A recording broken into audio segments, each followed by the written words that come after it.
Okey, ni cikgu nak bincangkan tentang group 17 ya. Group 17 atau kumpulan 17 dalam jadual berkala.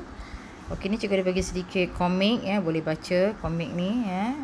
Ada ilmiah dalam dia ya. Ada ilmu di dalamnya. Okey, so kumpulan 17 terdiri daripada fluorine, chlorine, bromine, iodine, astatine dan tennessine. Unsur kumpulan 17 dikenali sebagai halogen dan wujud sebagai molekul duiatom. Okey, maksud molekul duiatom ni, okey, maksud molekul duiatom ni bermaksud dia mempunyai lebih, okey, lebih daripada satu atom ya. Okey, so dia punya lebih daripada satu atom. Contoh ni ya, fluorine, chlorine, dia dua atom, bromine, iodine. Dia berlainan dengan grup 18, itu yang kita dah belajar, dia mono atom ya. So kalau helium, He, neon, Ne, itu formula dia ya. Okey, unsur kumpulan 17 dikenali sebagai halogen. Terdapat 7 elektron valence yang mendiami petala terluar. So ciri umum bagi halogen ya, takat lebur dengan takat didihnya sangat lemah, daya tarikannya lemah kerana ada daya tarikannya lemah antara molekul ataupun kita panggil daya van der Waals ya. Okey, wujud sebagai molekul duiatom pada keadaan bilik iaitu F2, Cl2, Br2, I2, dan sifat umum dia ketumpatan unsur kumpulan ini adalah rendah dan juga tidak boleh mengkondaksikan elektrik. Ya. Okey. So fluorine, chlorine, bromine, iodine, astatine. So these elements are known as halogens, as these are diatomic molecules and they are poisonous ya. Okey, ni kegunaan chlorine ni, kegunaan group 17 ya, unsur-unsur group 17 ni. Chlorine dalam peluntur, bromine merupakan antara bahan di dalam pemadam api, iodine sebagai disinfectant ya, ataupun kita panggil tu ya, ubat tu yang selalu kita nampak untuk merawat luka dalam first aid kit dan sebagainya ya. Okey. Okay, group 17 element, you should know the smell of chlorine. Okay, ni contoh. It is the smell you get in the public swimming pool. Many people use a public pool. Some may be carrying skin diseases, throat or eye infections. So the chlorine is added into the water to kill these germs. So chlorine is also used to disinfect our pipe water, pembasmi kuman ya. So in countries where people still use well water, incidences of waterborne diseases like cholera is still prevalent. So jadi chlorine ni baguslah ya untuk membasmi kuman. So chlorine is also used to make insecticides ya. Dalam penyembur racun serangga ya pun ada chlorine ya. Okey, dalam plastik. So banyaklah kegunaan dia. Boleh kaji lagi dalam Google ya. So the group 17 elements, kalau kita tengok sini ya. Group 17 elements are known as halogens. Halogens exist as diatomic molecules. Halogen have 7 valence electrons at the outermost shells ya. Okey. So apabila menuruni sifat fizik pula, apabila menuruni kumpulan 17, keadaan fizik halogen pada suhu bilik akan berubah daripada gas kepada cecair dan akhirnya kepada pepejal. Okay, contoh kau tengok ya, chlorine dengan fluorine ni gas, lepas tu bromine pula cecair, pepejal, iodine pepejal. So bila menuruni kumpulan, bentuk dia berubah ya. So apa yang menyebabkan begitu? Jadi pertambahan saiz molekul menuruni kumpulan. Maksudnya saiz molekul menuruni kumpulan tu bertambah. So bila bertambah akan menyebabkan daya tarikan antara molekul menjadi semakin kuat. Oleh itu takat lebur dan takat didih halogen bertambah kerana lebih banyak tenaga haba diperlukan untuk mengatasi daya tarikan antara molekul. So kalau kita tengok ketumpatan pun bertambah bila menuruni kumpulan disebabkan ada pertambahan jisim ataupun pertambahan saiz menuruni kumpulan. Okey, unsur kumpulan 17 pun ada warna. Contoh gas klorin berwarna kuning kehijauan, cecair bromin berwarna perang, kemerahan dan pepejal iodin berwarna hitam keunguan. Color-color ni kena ingat ya. So all group 17 elements are non-metal. So color-color ni kena ingat ya. Fluorine kuning pucat, pale yellow, chlorine kuning kehijauan ya, bromine perang, iodine purple ungu, purplish black ataupun ungu kehitaman ya. So halogen have low melting. So halogen as a general statement ya, halogen have low melting and boiling point because their molecules are attracted to each other by weak forces between molecules kan. So less energy is needed to overcome the forces. But when going down the group, the melting point and boiling point increases. This is because the molecular size increases kan. Jadi kalau kita tengok Kalau cikgu tanya, antara iodine dengan bromin, siapakah yang mempunyai takat lebur dan takat didih yang tinggi? So of course lah iodine, ya. Okey, so kalau tengok sini, takat lebur, takat didih semua meningkat, ya. Saiz pun meningkat, ya. Dan juga keadaan dia pun berubah, ya. Keadaan sifat gas cecair dan pepejal ni. Okey, kalau soalan tanya saiz atom bertambah, alasan dia bilangan petala meningkat. Contoh, ya, macam klorin mempunyai 3 petala. So saiz molekul klorin lebih besar daripada saiz molekul fluorin. Okay, kalau cikgu tanya takat lebur dan takat didih bertambah. Why? Kerana saiz atom meningkat menuruni kumpulan. Oleh itu daya tarikan antara molekul bertambah kuat. Contoh macam saiz molekul bromin ni kan besar. Okay, keadaan fizik pada keadaan suhu bilik berubah dari gas ke cair. Okay, oleh kerana saiz atom bertambah menuruni kumpulan, daya tarikan antara molekul juga bertambah. Contoh klorin dengan bromin. Okay, klorin kenapa wujud sebagai gas? Kerana ada daya tarikan yang lemah. Bromin pula wujud sebagai cecair kerana ada daya tarikan yang kuat. Okey, ketepatan bertambah. Ketepatan bertambah alasannya sebab pertambahan jisim dan pertambahan saiz, ya. Okay, so size of atom going down group 17 elements, the numbers of shells occupied with electron in the atom increases. So the size of atom increase, yeah. So why melting point and boiling point increase? Okay, going down the group, size of atom increase or become bigger. So the forces of attraction between molecules, kita sebut, ya, or kita boleh sebut van der Waals forces between molecules become stronger. Thus more heat energy is needed to overcome the stronger forces of attraction. So unsur kumpulan 17 ni sifat kimia dia mempunyai 7 elektron di petala valence.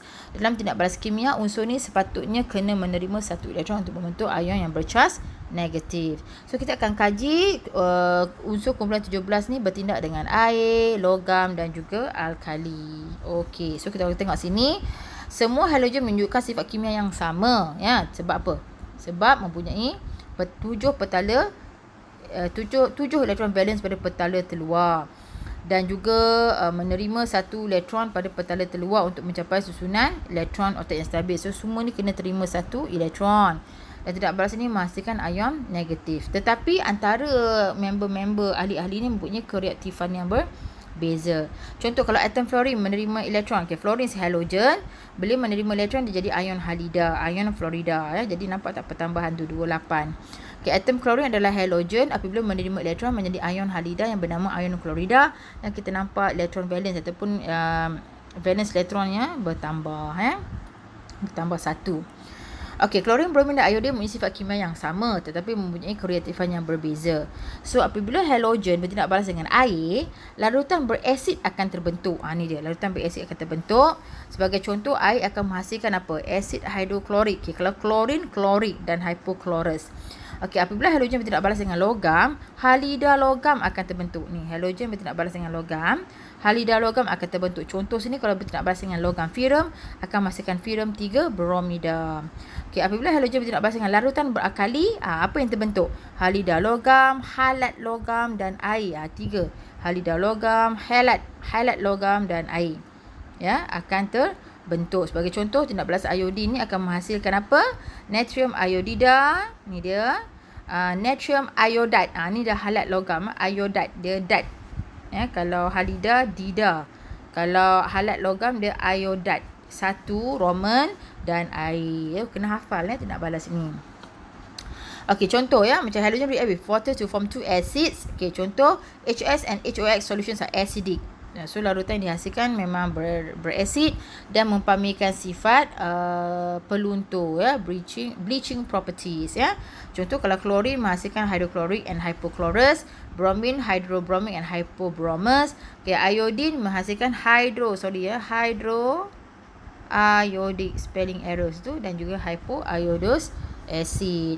So kalau kita tengok klorin, bromin, iodine ni memang larut dalam air, menghasilkan larutan yang berasid, di mana dia akan menukarkan litmus biru kepada merah, kan. However, tetapi walau bagaimanapun ketelarutan halogen tu berkurang daripada klorin to iodine. Maksudnya kalau menuruni kumpulan halogen tu semakin tidak dapat larut dalam air. Contoh hypochlorous acid. Tangga pertama, tangga yang atas klorin ni is a strong bleaching agent. Kenapa dia adalah ejen peluntur yang bagus? kerana dia dapat melunturkan. Okey, bila kertas litmus biru tu tukar kepada merah, so dia tak kekal merah tu terus bertukar menjadi tidak berwarna. Itu kita maksudnya ada kesan peluntur. Sama juga dengan hypobromous acid. Dia weak lah. Dia bleaching agent juga, tapi it's a weak bleaching agent compared to hypochlorous, kerana dia mengambil masa yang lama sikit untuk melunturkan litmus merah ni kepada warna putih. Tetapi the hypoiodous acid does not have bleaching property. Okay, kenapa hypoiodous ni tidak boleh menunjukkan sifat peluntur? Sebab iodine ni dia sangat sedikit larut dalam air. Ya, jadi asid hydroiodic yang dihasilkan ni asid hydroiodic yang dihasilkan juga sangat sedikit. Jadi dia tidak mampu menukarkan warna litmus biru tu kepada merah. Jadi hydroiodic ni memang tidak menunjukkan sifat bleaching. So yang menunjukkan sifat peluntur ni ada dua yang atas tu, iaitu hypochlorous dengan hypobromous acid, because chlorine and bromine ni sangat larut dalam air, menghasilkan larutan yang berasid, di mana akan cepat menukarkan litmus biru kepada merah, dan seterusnya menukarkan litmus yang merah tadi tu kepada warna putih disebabkan kehadiran hypochlorous acid dengan hypobromous acid kan. Kalau kita tengok, kalau kita bagi kertas litmus merah kan, kalau nampak acid ni mesti tukar kertas litmus biru. Kita letakkan ke dalam asid ni, mesti dah tukar kepada warna merah. Tapi disebabkan kehadiran ada hypochlorous acid dengan hypobromous acid ni, kertas litmus merah tadi beransur-ansur menjadi warna putih. Maksudnya hypochlorous acid dengan hypobromous acid ni mempunyai sifat peluntur. Dia ni dikenali sebagai ejen peluntur. Cuma untuk iodine sahaja, kerana iodine saja tidak mempamerkan sifat pelunturan lah. Jadi dia susah nak tukarkan warna tu.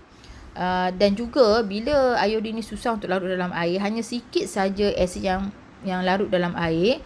So amount ataupun bilangan hydroiodic acid dan hypoiodous acid dalam air ni berkurangan. Jadi susah untuk menukarkan warna kertas litmus biru tu kepada merah, dan juga tidak dapat tukar kepada warna putih sebab tidak mempunyai sifat pelunturan, ya. So the hypoiodous acid does not have bleaching property. Okay.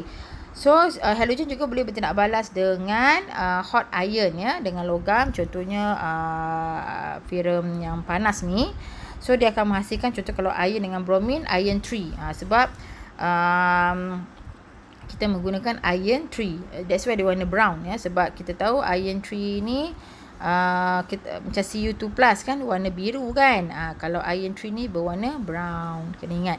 Kalau iron 2 ni berwarna hijau, green, ya, warna ion ni. Okey. So halogen juga bertindak balas dengan alkali, ya, untuk menghasilkan logam halida, logam halat dan air. Dan halogen ni dirinya sendiri akan dinyah warnakan semasa tindak balas ini, ya. Okey, contoh kita tengok yang ini, B ni, tindak balas antara halogen dengan aqueous sodium hydroxide ataupun tindak balas dengan alkali, larutan alkali natrium hidroksida. So halogen boleh bertindak balas dengan larutan natrium hidroksida untuk membentuk garam klorida dan juga garam klorat. Ya. Ni kita panggil garam klorida, natrium klorida. Okey. Dan ni kita panggil natrium klorat, ya. Itu dia. Okey. So klorat 1, ya. Okey. Sodium klorat 1, sodium bromat 1, and sodium iodide 1 juga dipanggil kalau dalam buku cakap hypochlorite. So samalah juga. So hypobromite dengan hypoiodide. So dia ada dua nama lah. So maksudnya bila halogen bertindak balas dengan larutan natrium hidroksida ataupun sodium hidroksida, dia akan menghasilkan apa? Chloride, akan menghasilkan klorida dan juga klorat, ya. Logam klorida,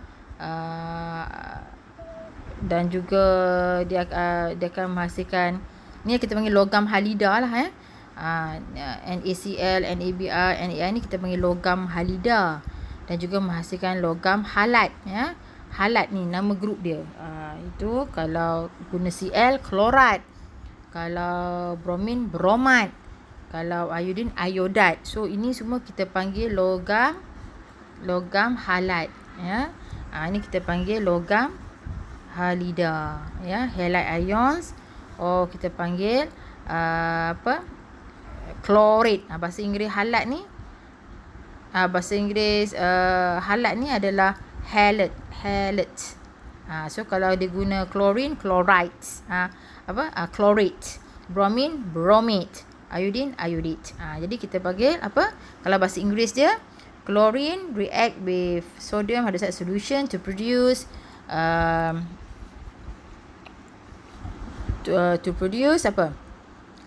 halide metal and halate metal ya. Logam halida dan logam halat. Tapi logam halat ni, klorid, bromid dengan iodid ni ada nama lain dia, iaitu hypochlorite, hypobromite and sodium iodide ataupun sodium hypoiodide pun sama juga. Okey, lepas tu kalau kita tengok ya,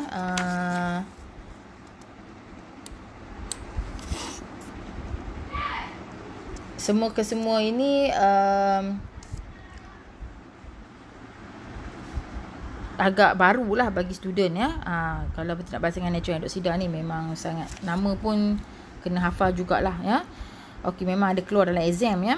Okey, reaction dengan iron wool pula. Okey, kalau dengan contoh iron wool ni dia, kau tengok ya, ada 1 tahun tu di paper 3 dia keluar ya, dia tentang ini chlorine bromine gas bertindak balas dengan iron wool ni ataupun logam ni. Dan juga kalau kita tengok di situ soda lime. Okey, kenapa kita letakkan soda lime ni ataupun soda kapur ni adalah untuk menyerap gas klorin ataupun wap bromin ataupun wap iodin yang beracun ya. Jadi pentinglah sebab eksperimen ni bahaya sikit, dia akan mengeluarkan wap. Jadi kita letak soda lime ni untuk menyerap ya, untuk menyerap, to absorb excess poisonous gas, untuk menyerap gas atau wap yang beracun ya, to absorb the excess poisonous chlorine gas, bromine vapor or iodine vapor ya. So kalau kita tengok eksperimen ni, bila furan bertindak balas dengan klorin, dia akan terbakar menghasilkan nyalaan yang terang. So pepejah perang akan terbentuk. Kalau bertindak balas, furan bertindak balas dengan bromin akan berbara ya, berbara dengan terang, menyala dengan perlahan lah. Jadi pepejah perang juga terbentuk. Okey, iodin pula berbara dengan perlahan. Juga pepejah perang juga terbentuk ya. So the reaction will produce iron 3 halide, bukannya iron 2. Ingat ya, dia menghasilkan iron 3. Okey. So halogen juga menunjukkan sifat yang sama tetapi berbeza kereaktifan. Okey, contoh ni yang cikgu dah terangkan tadilah ya. Sama ajalah. Natural macam halogen bertindak balas dengan air, bertindak balas dengan furan, juga bertindak balas dengan natrium hydroxide. Menghasilkan apa? Ni kena ingatlah ya.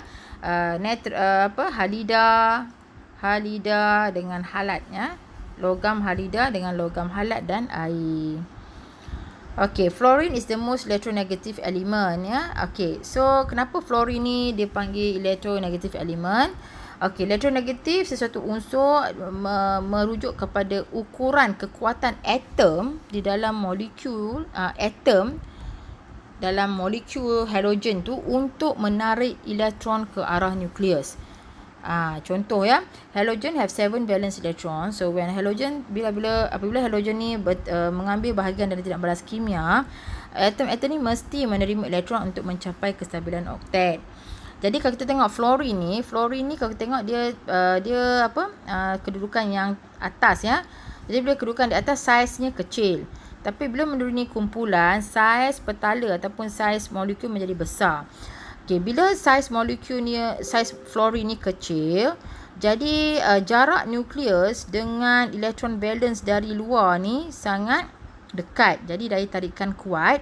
Jadi dengan itu elektron dari luar lebih mudah untuk diterima masuk ke dalam petala. Itu maksudnya kereaktifan kumpulan 17 ni. Macam kumpulan 1, kereaktifan dia diukur dari segi betapa senangnya elektron itu untuk keluar daripada petala.